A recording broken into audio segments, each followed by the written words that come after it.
welcome back. You're watching 7 at 4. Dog parks are a great place to get your dog out to socialize. I mean, you can see we're working with plenty of puppy energy here in the studio today. But with all that fun, it's also super important to be staying safe. Today, to talk about it, we're joined by Landon Cox with the Roanoke Valley SPCA to talk about what you should be aware of before heading to the dog park. But first, we've got to address the very tiny elephant in the room. Who'd you bring with you today? This is Vinaigrette. Vinaigrette. Vinaigrette is a little puppy. We can tell. Very teethy. She's part of her siblings all had salad dressing names, so we had Ranch and all the other Thousand Island, maybe, perhaps. Maybe Thousand Island. Well, French. Vinaigrette's very zesty, we can tell. Yes. She's a little spicy. Yes. A lot of puppy energy, so you're going to be hearing her just running around the whole time.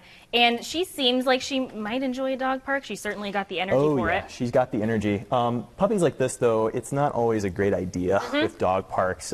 So the first thing especially is Vinaigrette, I think, is 4 months. And so our recommendation for puppy owners is get them vaccinated with all the necessary vaccinations, because places like dog parks that are really high traffic with other dogs are a just breeding ground for disease, especially the grass. And you don't want to take a new puppy that either hasn't been vaccinated or isn't, the vaccines aren't fully reinforced in its immune system, because that's a great way for it to pick up diseases. And we don't want that. Exactly.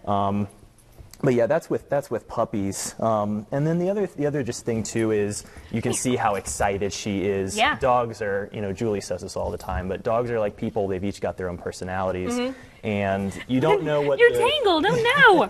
You don't know what their personality is going to be, right? And you don't know how they're going to interact with other dogs or people, as you can see here. Oh man! So you want to make sure you kind of understand how your dog is going to, interact with other dogs, but also people, and that's a very important part of pet ownership. Hey. Also, having plenty of chew toys is another very important part of pet ownership. So every single dog is an individual. That's something that Julie loves to talk about an absolute ton. So we've talked about how to protect your puppies.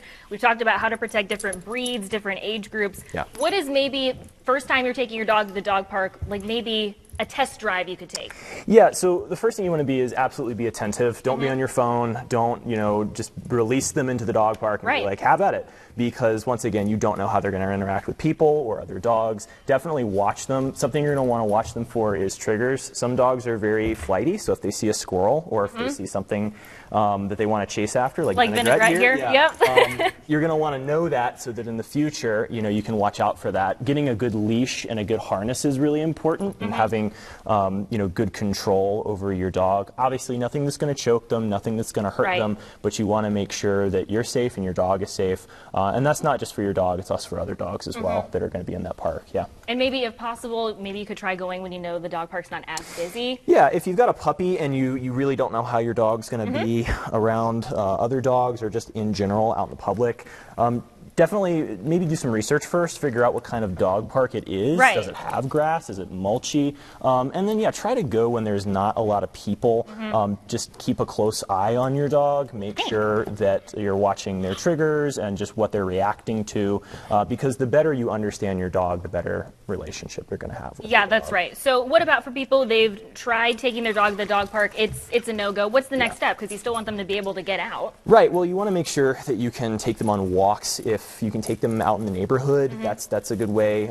If your neighborhood, has a good place you can walk, and maybe kind of, as long as you're, keeping your dog in control, interact with some people and kind of try to see how they're going to act around other people and pets. That's a good thing to do.